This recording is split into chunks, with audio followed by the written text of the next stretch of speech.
Hi there. Zen Master Rama here, talking with you about karma and reincarnation today.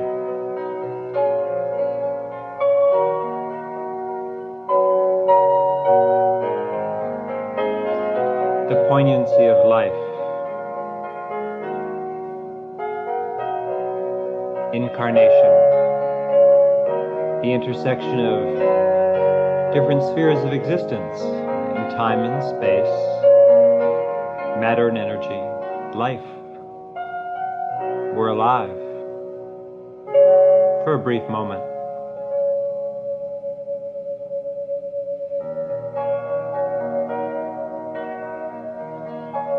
And there are many, many wonders to see.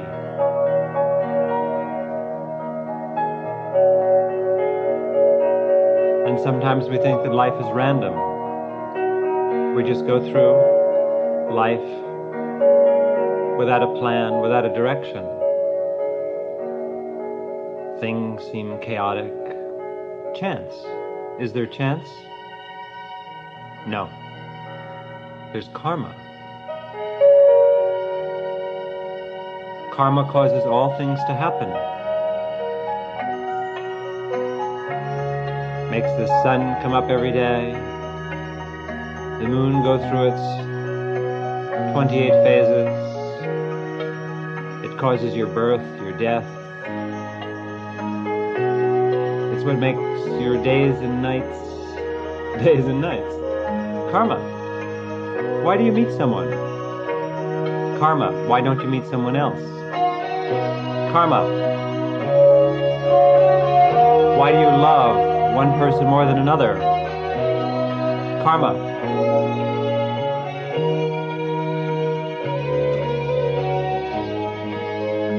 Why are you in the career you're now in? Karma.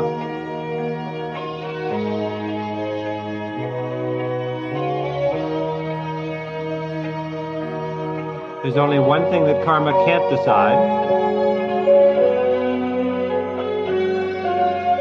and that's how far you will evolve in this lifetime. How much you'll wake up. How much you'll come to see and know before you leave this place again.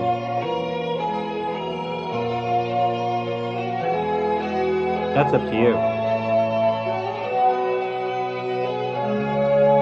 The rest is karma.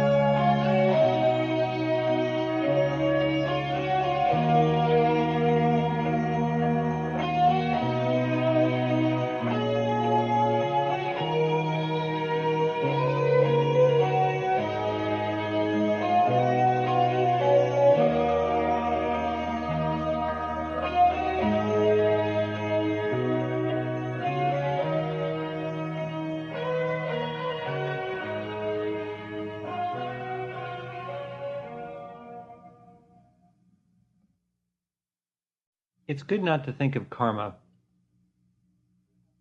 as an alien force that's outside of yourself, because you are the generator of karma. Karma is your own energy, the energy patterns that emanate from your life, from your actions, from your thoughts, feelings, and desires, your attractions and aversions, hopes, dreams, plans, and schemes. Karma. The idea is simple. For every action, there's a reaction. For every cause, there's an effect. For every effect, there's a result, and a new situation is created. Karma can be examined within the structure of an hour, a year, a lifetime, thousands of lifetimes. But the active principle is the same. You, your choices, your decision, your awareness. How aware are you? What determines how aware you can become? Karma, as I said, indicates action, but not necessarily physical action. Nor is karma a result in the sense of a reward. Some people say when something happens to them, oh, it's my karma. as if there was someone out there giving rewards or punishments. Something good happens to you and you say, oh, it's my karma, meaning you have good karma. You've done something good in the past and it comes back to you. Something bad happens to you, whatever you construe that to be, and you say, oh, it's my karma, meaning something unpleasant has occurred because you've done something that you would consider to be, again, inappropriate, bad, whatever, in a prior time. Karma is really much more complicated than that. It's a very simplistic view of it. Karma, first of all, comes from the mind. Karma is engendered by states of mind. For example, if you're in a happy state of mind, that will engender one kind of karma. If you're in an unhappy state of mind, that will engender another kind of karma. It's best to think of karma not so much in terms of physical action, but as waveforms of vibratory energy. Example, if you and I were to go today to a nice still pond, one of those lovely still ponds that dot the New England landscape, and there was no wind at all, and that pond was mirror smooth, and we were to take a small hippopotamus and drop him from a height of about 50 feet into the water, okay, the hippo would crash into the water and waves would be generated throughout the pond. Also probably a lot of scandal and controversy because in small New England towns they're not used to the hippopotamus descending from the sky as we are out here in California. These things happen all the time. It's no big deal at all. But be that it as may, the hippo drops, okay, hits the water, and ripples occur. Okay, two kinds of ripples will occur from the dropping hippo. One kind will be ripples on the lake, and as the hippo crashes into the water, the ripples will go out in a circular direction, and they will cause an effect. Perhaps there was someone in a very small boat, and as the hippo comes down and crashes into the water, the ripples or waves will overturn the boat, causing one of the two passengers of the boat, Sally, to drown. Bob will now inherit Sally's estate, since he had recently married her and he saw in a psychic vision that a hippo was going to be falling from the sky in Massachusetts and hitting this particular lake on that particular day. And knowing that Sally couldn't swim, and he could, he thought it was a hot opportunity to take her out on a boat trip. So the karma of the hippo falling, the result, is Bob's inheritance of a large amount of money that previously belonged to Sally. Now, other aspects of this. Well, Bob would therefore engender another kind of karma because he caused Sally's death.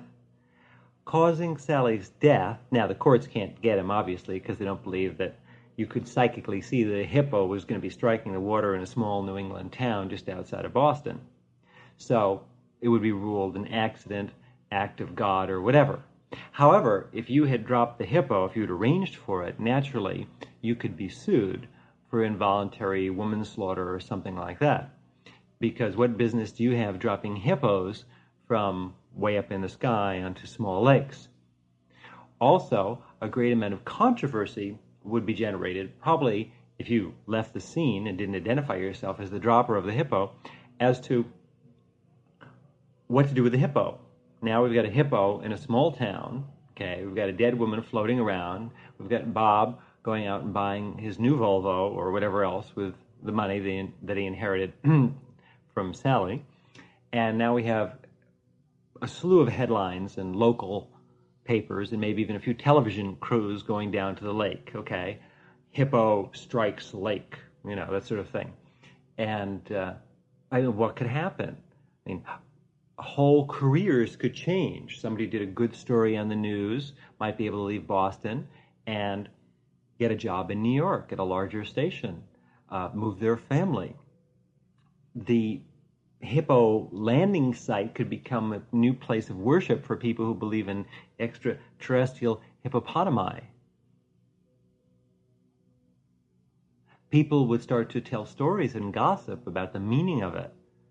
At Harvard, they'd immediately dispatch a research team, and MIT would probably dispatch another competitive research team to try and understand exactly where this hippo came from, calculate the angle of impact, so on and so forth, do studies. Graduate students would do dissertations on the subject, because hippos just don't normally strike small ponds in New England. Meanwhile, Bob is now vacationing in the Bahamas with his latest prospect, Mary. Karma. Karma comes about from actions.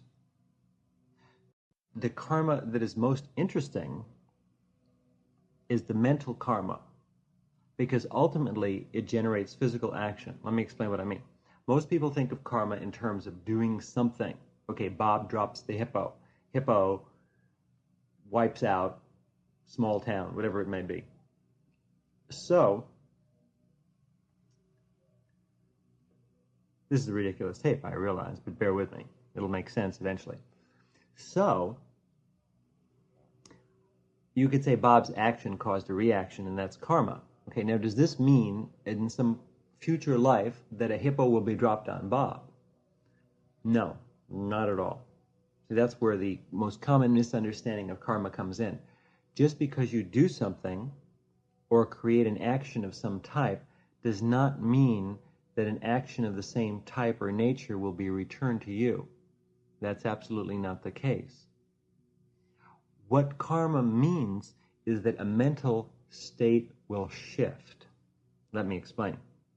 Bob has been a nice guy, okay? He never really liked hippopotami anyway.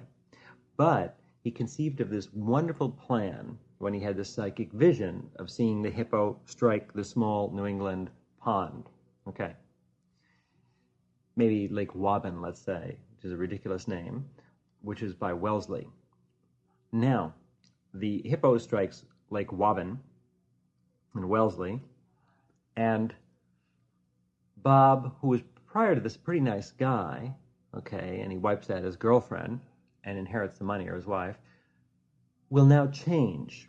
Because Bob wantonly took her life, because the hippo was just innocently falling from the sky. The hippo did not intend to wipe out Sue. But Bob's intent was to wipe out Sue, and he succeeded. Bob will now change. When you cause something to happen, whether it's physically or you simply think a thought or feel an emotion, it causes a shift in your attention field, in your awareness. Shifts in your awareness ultimately will result in a pattern shift in your life. So Bob, who previously was your easygoing guy, will now be in a very different mental state because he just killed somebody, okay, for profit. This will cause Bob's attention field to drop. When Bob's attention field drops, he will now be on a new pattern in life. Certain things that might have come to him won't come to him. Certain things that wouldn't, would. So Bob, for example, now will become a different kind of person as his mental state shifts, because we only are our mental state.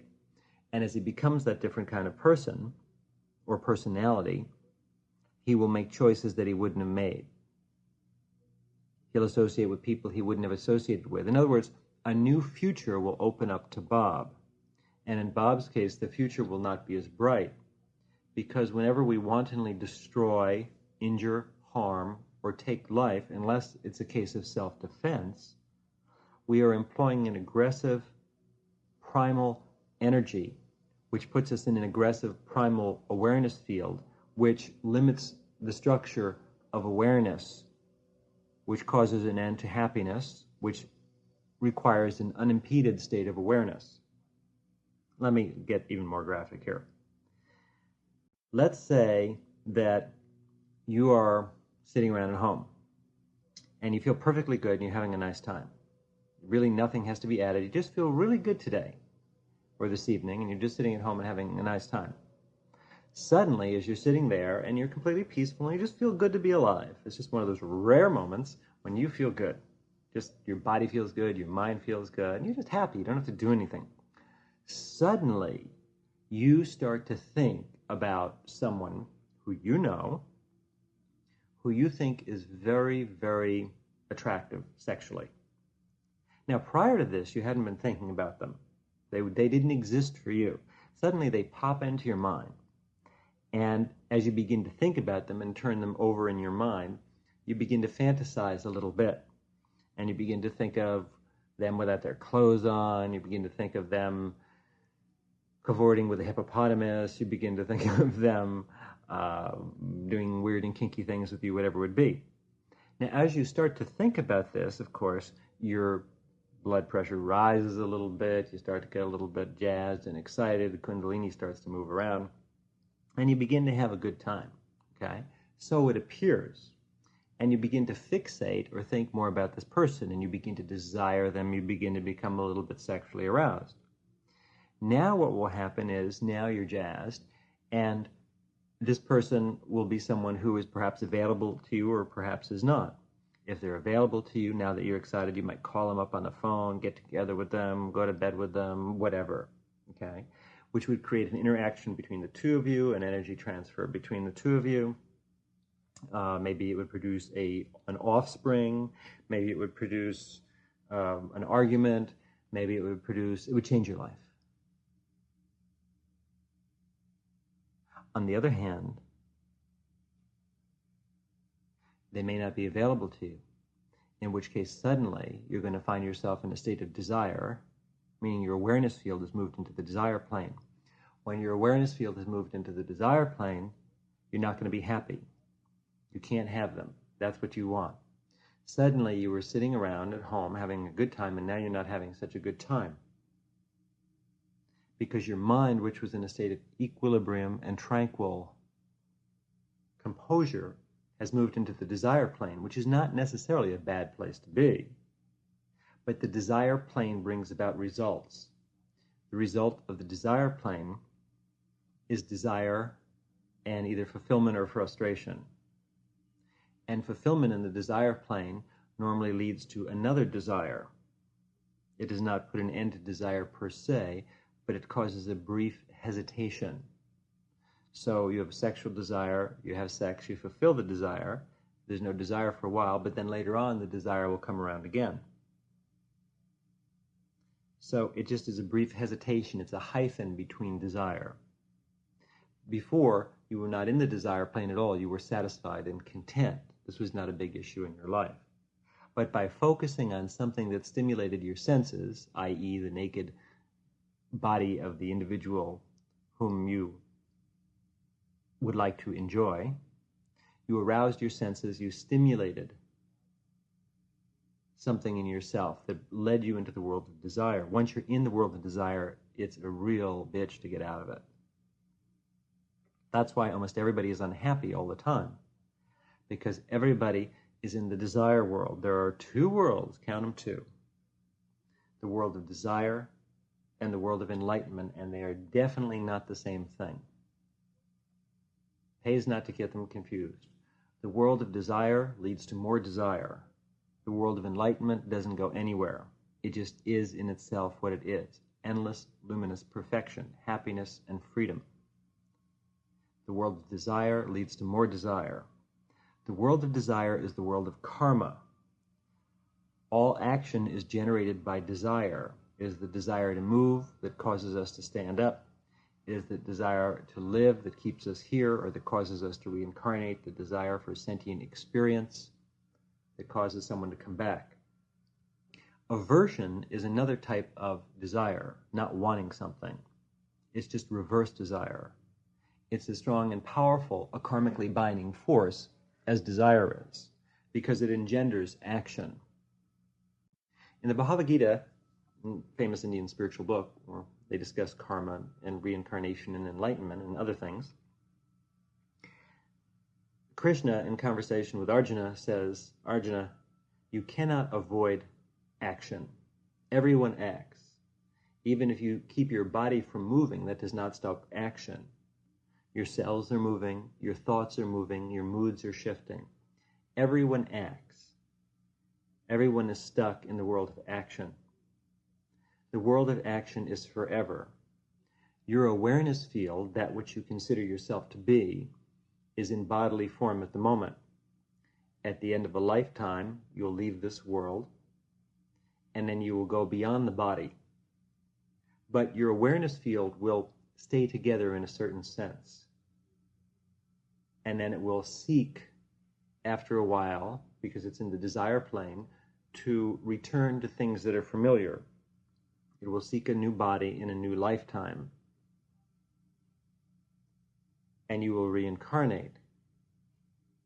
And then you will go through more desires, more fulfillments, and more frustrations.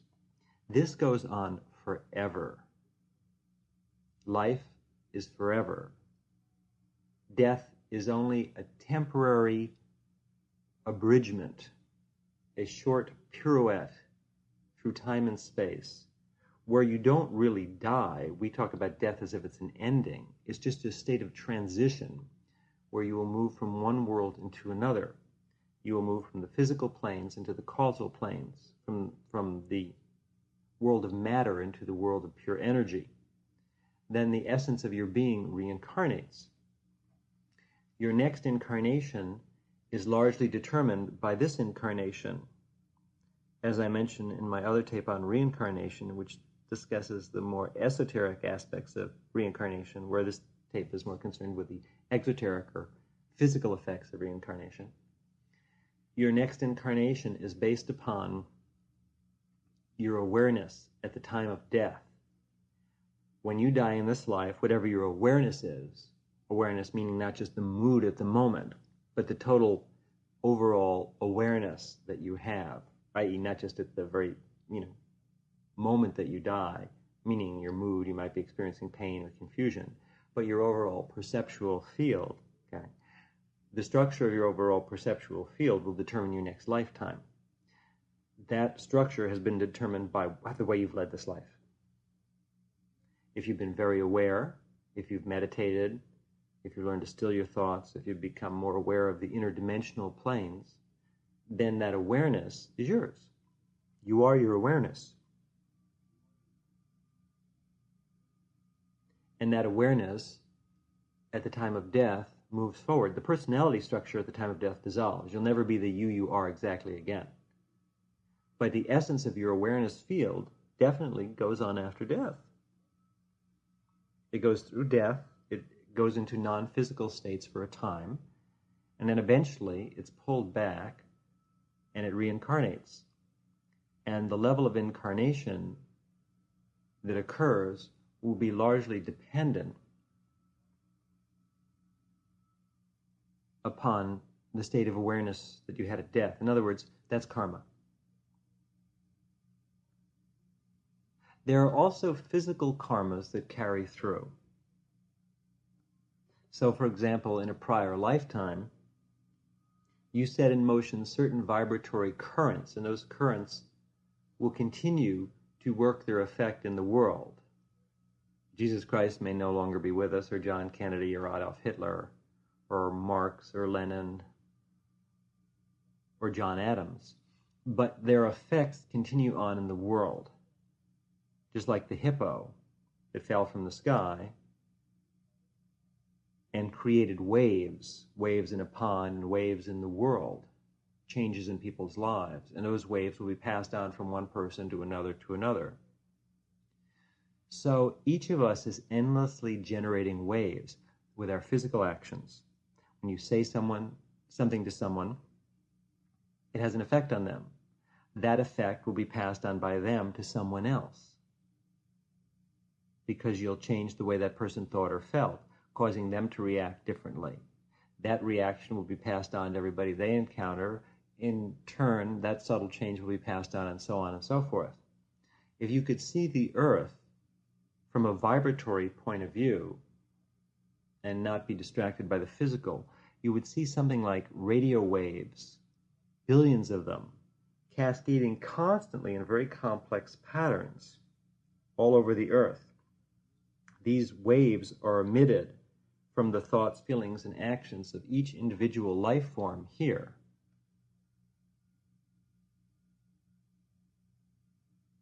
That's what karma is. So you do have an effect on the universe around you. If you think positive thoughts, if you're happy and progressive, then that energy goes out and affects everyone on the whole planet. In subtle ways perhaps, but it does.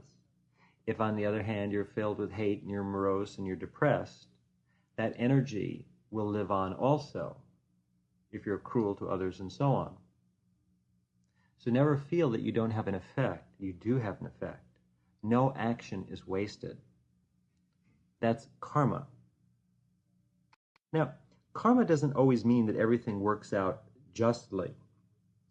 For example, you're walking down the street, you're in a nice state of mind, and someone mugs you, they attack you, they hold you up, they steal your wallet, maybe they hit you over the head, maybe they shoot you.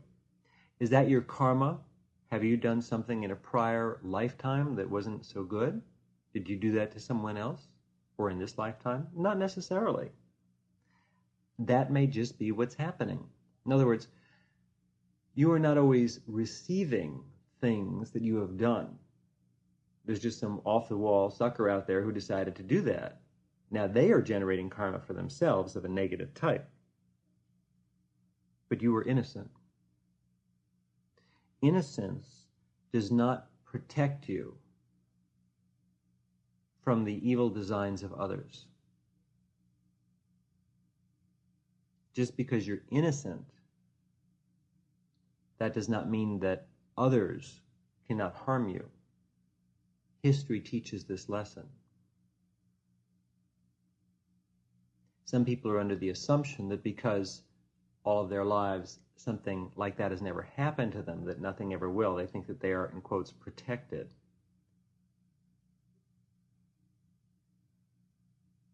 There are certain protective forces in the universe that do watch over us. But the innocent die too. So karma then is a very sophisticated and very complicated thing, but what it really has to do with are mental states. The state of mind you're in causes you to act in a certain way. Your actions will bear results. The things you do will come back to you.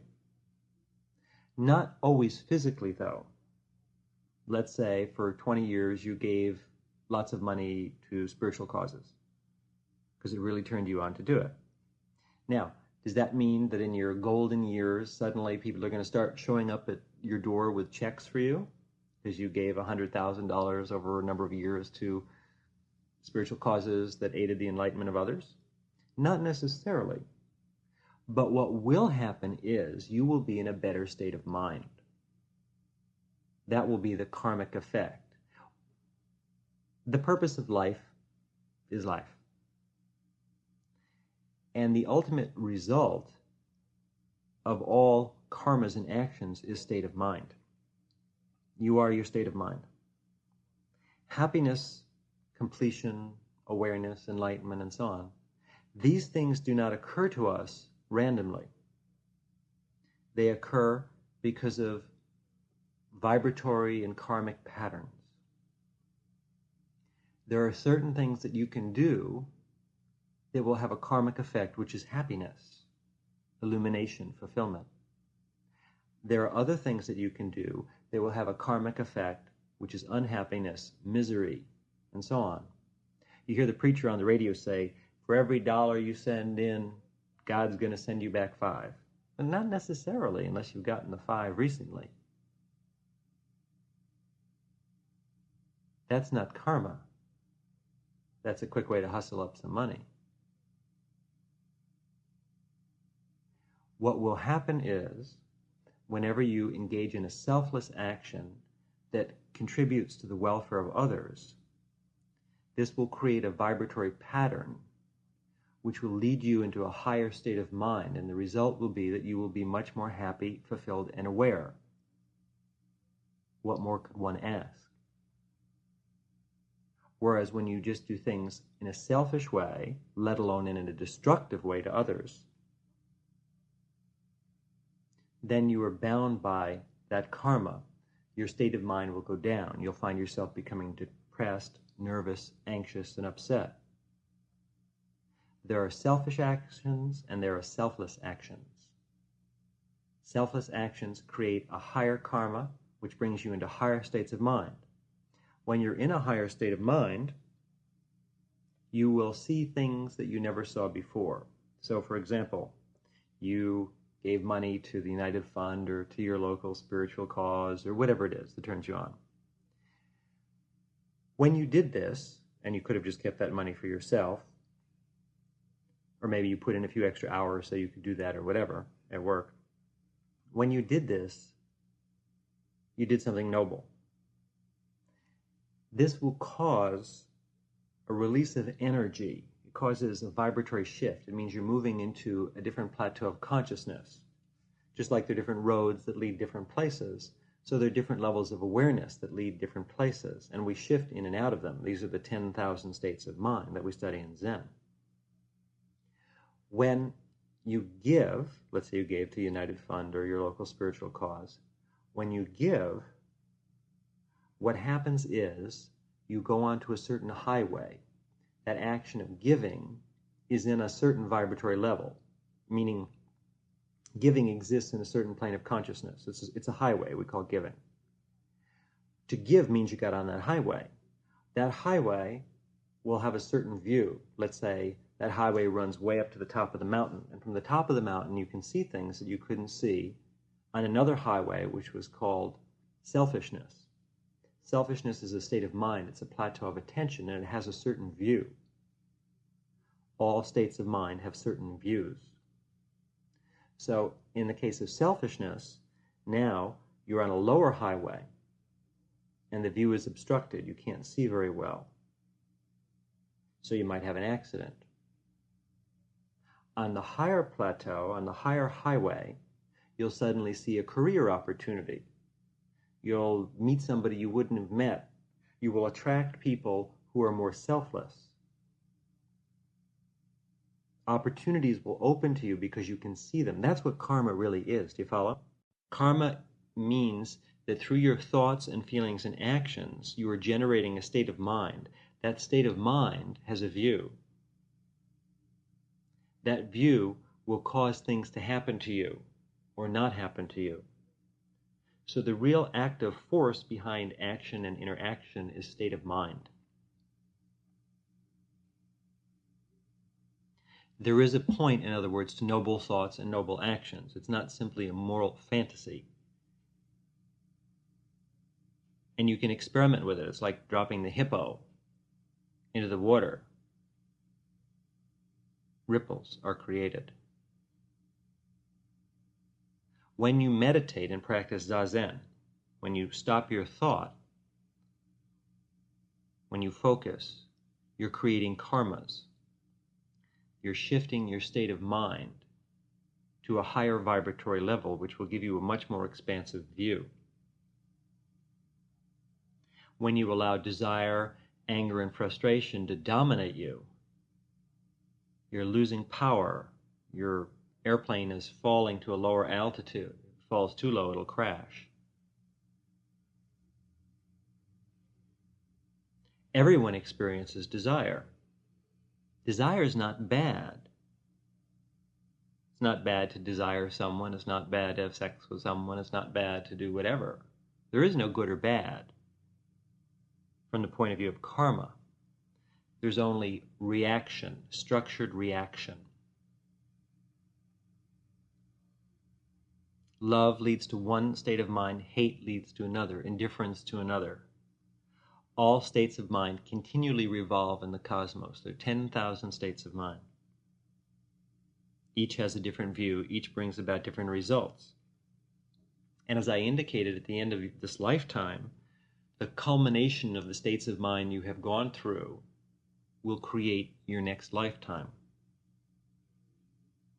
So there is good karma and bad karma, which means, in other words, karma will lead you to a state of mind that has a larger, more expansive, happier view, or a dingy, darker view that's much more limited.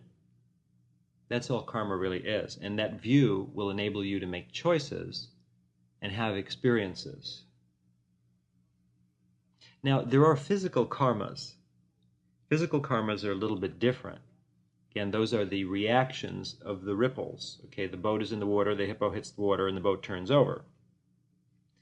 So those are physical karmas. Those are on a physical level. There are reactions and results from action. But those are bound to a particular lifetime. The only thing you take with you when you die is your state of mind. But it is your state of mind that affords everything that happens to you. So, for example, you could be a real nice person. By that we mean that you have created a lot of good karma, which has led you into higher levels of mind. You die and you're reborn into this current incarnation. You could have had a really tough life. That doesn't mean that you had a lot of bad karma. That's just how it was. You were born into a country, let's say, that went through an economic depression. Everybody experienced that to one degree or another. That doesn't mean that your karma led you to that state. Your karma is the state of mind that you're in. And that state of mind will cause you to deal with every moment in your life as in a certain way. So if you had good karma, meaning you're in a really good state of mind, when the depression comes to the land, it won't throw you. You'll keep a positive and optimistic attitude. You'll generate energy. You'll go through it happily because you're in a good state of mind. And also, you will see opportunities that others wouldn't. Whereas if you had bad karma, meaning you were in lower states of mind from the actions, thoughts, feelings, and impressions from your previous life, then when the depression comes, you'll be overwhelmed by it. And you won't see opportunities, and you'll suffer more. We can't help what happens to us physically all the time. You're going to die. Your physical body will disintegrate. You can't help that.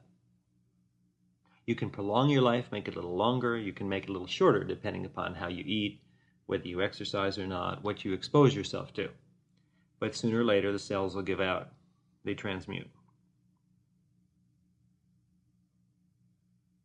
But what you can do is determine the state of mind you're in. And the state of mind you're in is heaven or hell. All heavens and hells are within the mind, within your mind. Heaven is a state of awareness. Hell is a state of awareness. There are lots of states in between that are mixtures of both. 10,000 of them, 10,000 states of mind.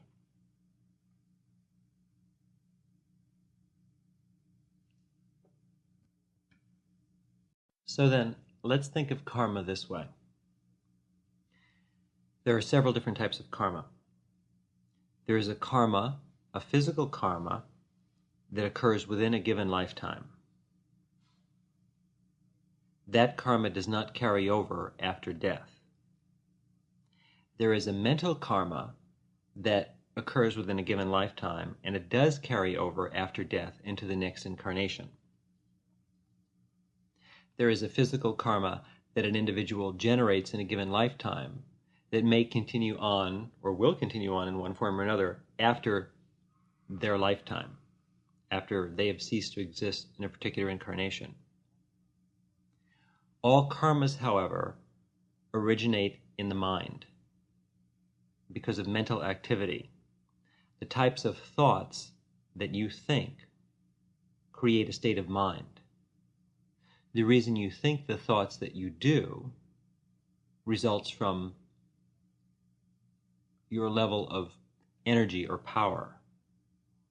The level of energy or power that you have is caused by various forces that you expose yourself to in the universe, and the way you lead your life, the way you structure your intelligence. While this is a result from a previous mental condition, it's a carryover, yet you have the ability to modify, to a certain extent, the characteristics of your current state of mind. that modification will be somewhat restricted to the state of mind that you were previously in. In other words, you can only conceive of what lies beyond the state of mind you're in from the point of view of the state of mind you're in. However, within any state of mind, there is a gradation, since all states of mind are basically structurally the same. And that gradation will run, we could say, from darkness to light. So, for example, you're in a really confused state of mind. But even in that confusion, there will be a higher and lower end to it. And in the higher end of the confused state of mind, meaning there's more light or there's more view, you would be able to conceive of something that is beyond the confusion that you're in. Whereas in the lowest end of it, you might be able to conceive of something even more confusing. And then there'd be a central point. So anyone has the ability, if they choose to, and this is the freedom of perception, to move to the higher end of the state of mind that they're in. From that higher end of the state of mind, they can generate another state of mind which is successively higher. So by generating good karma, even within a limited state of mind, you can move to the next state of mind and so on and so forth, up the ascending ladder to the higher states of mind. Or you can move downward by dwelling in the lower states of mind. There is no specific gravity.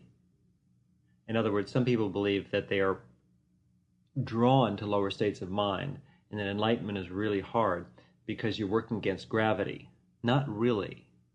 Not really. All that exists is the state of mind that you're in.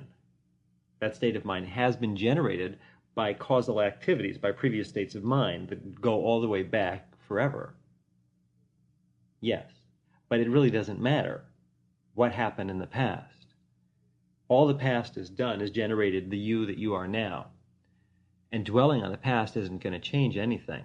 You are whatever you are at the moment. That is to say, you are your state of mind. But you can choose to move to the higher end of the state of mind that you're now in a way of speaking. And from that point of view, you will be able to glimpse the next state of mind. And if you dwell on that highest aspect of the state of mind you are currently in long enough, eventually you will tip the scales and move to another state of mind that's more luminous. And you'll start in the bottom of that state of mind, and you can work higher, or you can go in the other direction. States of mind change continuously. We don't always walk from one state of mind into another. We might just oscillate back and forth for a whole lifetime within the polarities of a certain state of mind.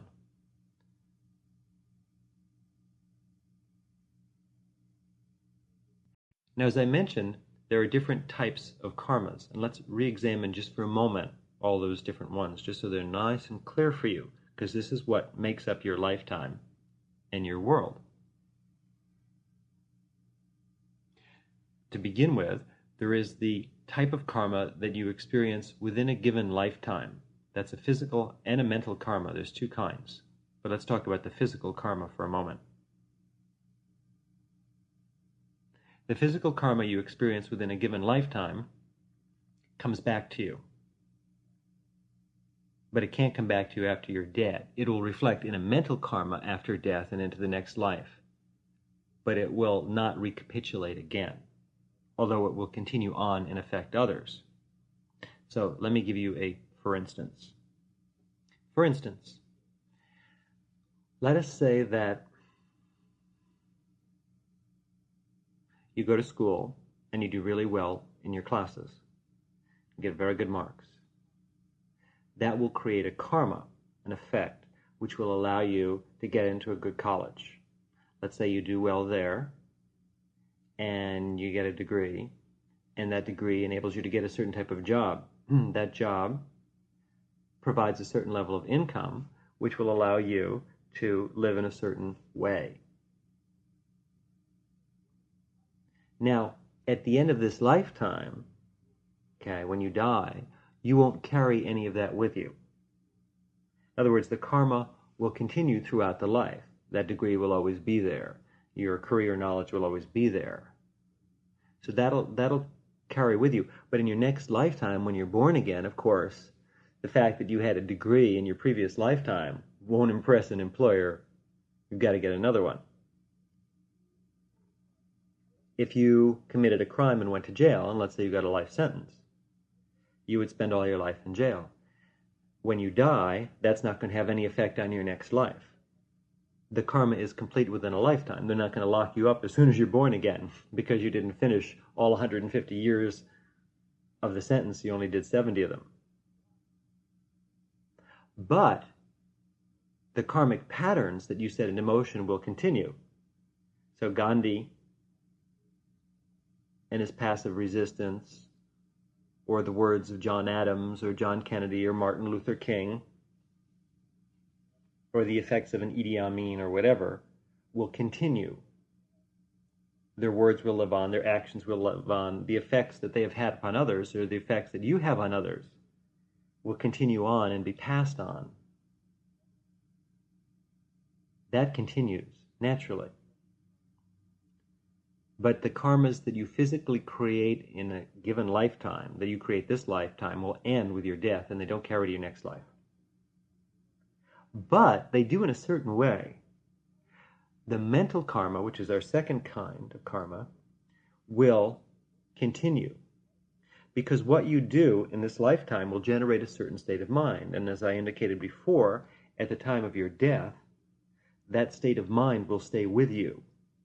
You may not remember the particulars, what you did, what you thought, what you felt, but the sum total of that awareness will generate a state of mind, which is the state of mind that you will be born into. It will come back to you after a while. So let's say that you committed a crime and you went to jail. And let's say that while you were in jail, all you did was dwell on more crimes and you beat people up and you just did a lot of horrible stuff and you were filled with hate and anger. While in your next lifetime they won't lock you up at the time of birth, the physical karma will continue. If that's what you were all your life, then in your next lifetime you will be born into the same state of hateful mind with all its limitations. So what you do does go with you. It does follow you. And because you're born into a life with that state of mind, it'll provide you with a certain window or view on existence, which will cause you perhaps then to steal things, to commit crimes, to get locked up again, or just to be unhappy and miserable. You'll start out unhappy and depressed because that's the state of mind you left off in. So in other words, it does matter what you do and think. It does affect your next life. Not as some people tell us. It doesn't have a direct physical effect, but it does through the state of mind that you carry with you.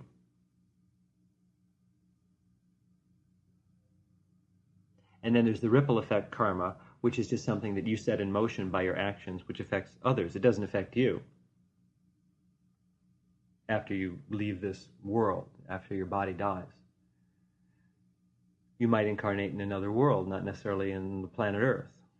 So obviously, things that you set in motion will not necessarily affect you. But you do bring the cumulative state of mind with you. So if you went to jail, and you were put in jail, let's say you committed a crime, and your crime was the result of a crummy state of mind. Let's say you murdered someone. You're in a horrible state of mind. If, however, when you got to jail, you thought about it, and you realized that you were in a screwed up state of mind to do something like that, and you started to live a different type of life there, and you started to think better thoughts, you started to control those desires, you started to clear yourself up, and you went into better states of mind. At the time of your death, you would be in a better state of mind. In your next life, you'd be born into the world with that state of mind, and that state of mind would provide more opportunities for you. The person who gives in this lifetime selflessly immediately goes into a better state of mind. That's instant karma. You could be in a good mood, and you start to get upset or angry or worry immediately that will cause your energy level to drop, and your state of mind will drop, and suddenly you'll be unhappy. You could be unhappy or even happy and decide to do something for someone else that was not ego-oriented, some kind of pure giving. And if you did that, immediately your state of mind will brighten. Again, that doesn't mean that because you contributed $1,000 to the United Fund that someone's going to rush up to you now or in your next life with a check for $1,000. What it means is that you'll be happy and aware in all circumstances, in this life and in your next life. It will carry over in your state of mind. Your state of mind, again, will, in a certain way, influence your destiny. It will cause you to see opportunities that you would not have seen otherwise, or perhaps to avoid problems that you would not have been able to avoid had you not been in as clear a state of mind. Now, enlightenment is a little different. Good karma leads to good karma, and bad karma leads to bad karma. That's true. And if you create nothing but good karma, you will only experience lovely states of mind. Again, what we would call painful experiences can occur to you, and you didn't have to generate them. There are wars in the world. There are wars in the mind.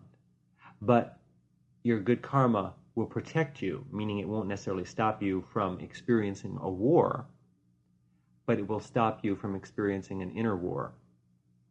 You will be in a higher state of mind, regardless of the physical activities that are taking place around you, which will guarantee your happiness and peace of mind.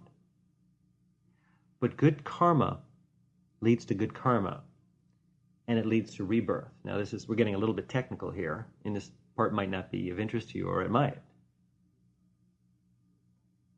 Good karma leads to rebirth also. In other words, the urge to do things that are positive and selfless is the desire. The desire for higher states of mind is a desire. The desire, while a nice desire that leads to more pleasant experiences, is still a desire, and it still causes you to reincarnate. It causes you to seek nobility and higher plateaus of awareness. And that causes you to fixate on higher states of mind, and when you're fixated on higher states of mind, you don't really become what we would call enlightened. Enlightenment doesn't simply mean being in heavenly states of mind. It doesn't mean being a saint. A saint is someone who has been very selfless and over a period of lifetimes generated a tremendous amount of good karma, which has caused them to enter into very lovely states of mind, which they experience. And for them, the world is beautiful all the time. They're at peace with themselves. They're happy, they're bright, they're aware. On the other hand, the insane fiend, the crazy person, the psycho killer, is on the opposite side of the spectrum. They're tormented beings who are confused, frustrated, filled with anger and hate. And these individuals have created a lot of bad karma, and now they're reaping the reward of their bad karma, which is that state of mind, which is total misery no matter what they do. And while they may injure others, they can only injure their bodies, not their minds. Your state of mind can't be affected by another, really.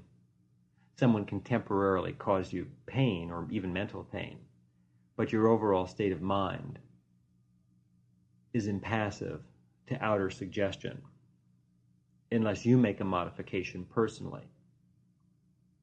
True, you can alter your state of mind by associating with others closely who are in a different state of mind. That can happen. And sometimes it doesn't happen. It depends. If you're hanging around with a lot of people who are doing drugs, that doesn't mean you're necessarily going to use drugs also. It might. But then again, it might not. So enlightenment then does not come about from creating good karma, nor does it come about from creating bad karma. Certainly, good karma leads you to a closer window to the enlightenment experience, because it's very, very difficult to make the jump beyond finite states of awareness to infinite awareness when you're in confused and lower states of mind.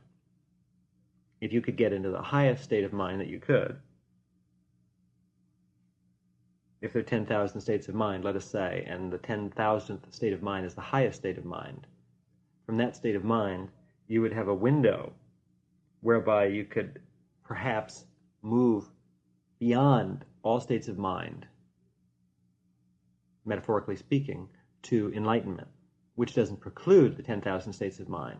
It's just an endless condition of infinite perfect awareness. But simply by performing good actions and thinking good thoughts and doing good deeds, you will not attain enlightenment. That's the point here. It takes something more.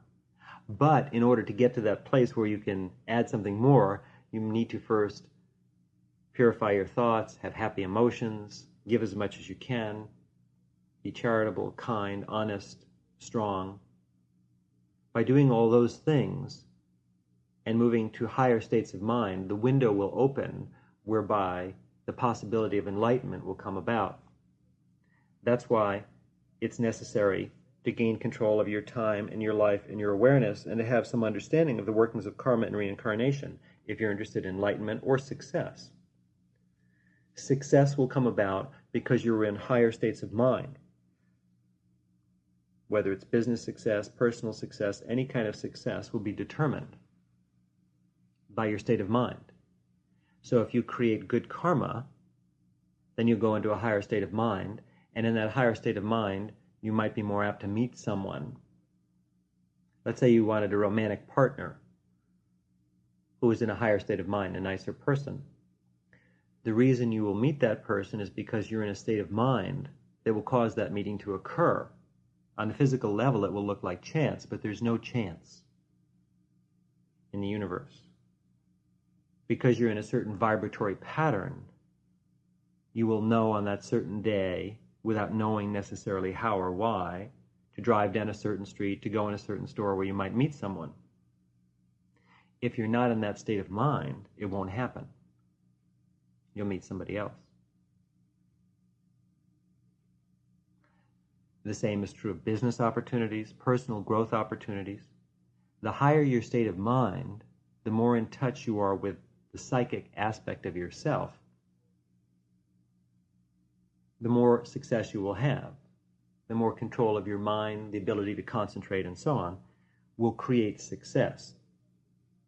And naturally, if you explore the higher states of mind as far as you can, you will create that window to enlightenment. Enlightenment is different, and on this tape I'm not going to discuss how that happens. But let's say that it's only by creating as much good karma as possible that you generate the possibility of enlightenment.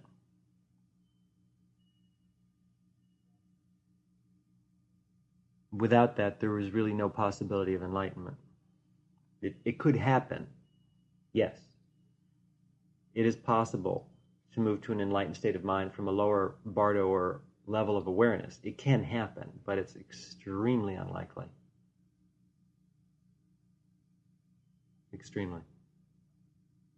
So now you know lots and lots about karma. Good for you. And the point of all this is that it is always possible to get into a higher state of mind. The way you get into a higher state of mind is by generating good karma. Good karma is generated by lots of things. Anything that will bring you into a higher state of mind. But if you allow yourself to be depressed, to think negative thoughts, to get angry, to be jealous, if you allow yourself to dwell on those things, you'll pull your state of mind lower. You pull it down. And then that will cause you then to make mistakes, do things you wouldn't do if you were in higher states of mind, which will generate more karmic patterns. You'll get momentum going, you'll go further and further down and become depressed and discouraged and miserable. At any point, you can turn it around and go up. At any point, you can turn it around and go down.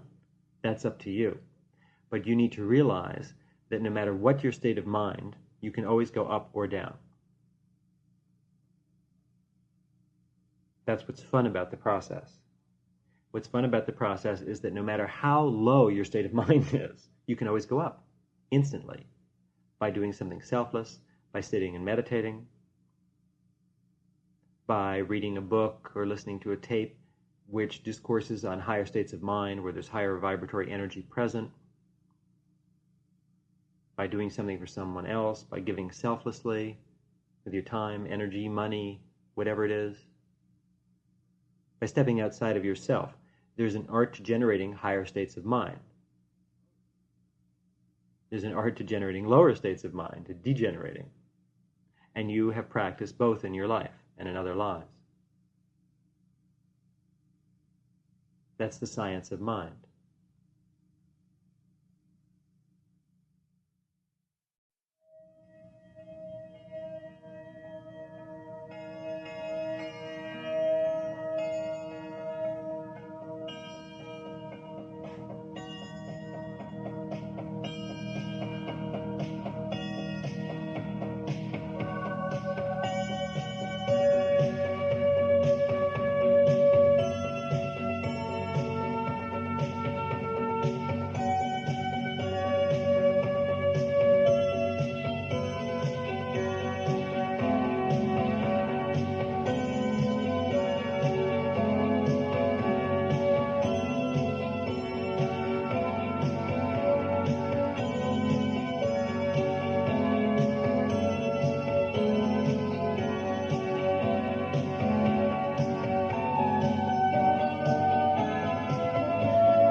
So this is Zen Master Rama.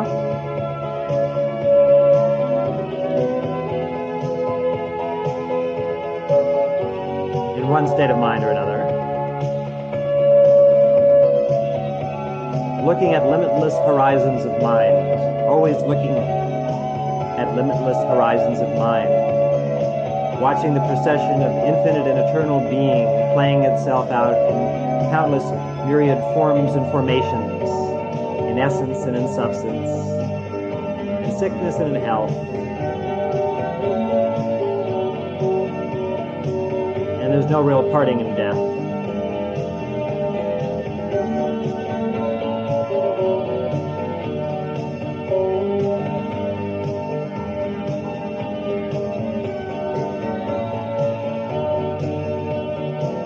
There's only eternal awareness. So be cool.